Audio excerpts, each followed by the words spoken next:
if you've been like an illustrator for the past 2 years, bro, like, so you know how to like draw and shit, and you're trying to get into graphic design, like you really kind of, you got the infinity stones if you can draw for real.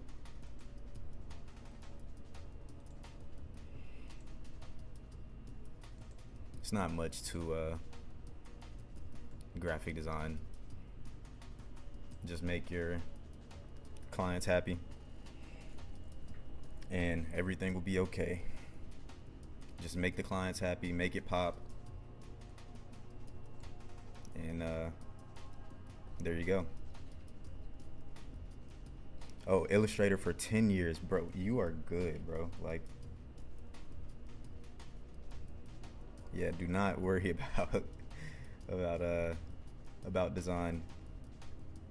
It'll come natural to you. Just kind of, you know,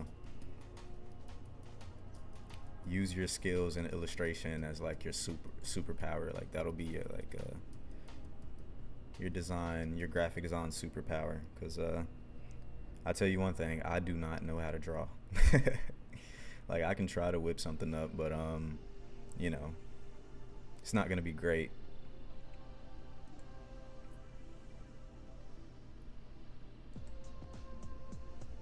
And that's a common thing. Like whenever I was in design school, like a lot of the fine arts students would like would switch from doing fine arts to like doing graphic design.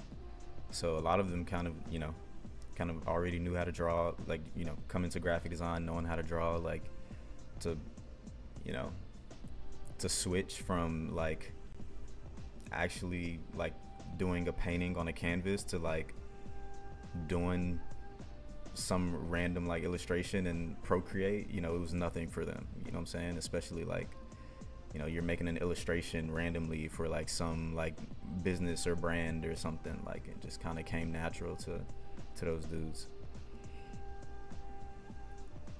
So yeah, nah, keep cooking. Like you'll get it. It's not as hard as like people try and make it seem.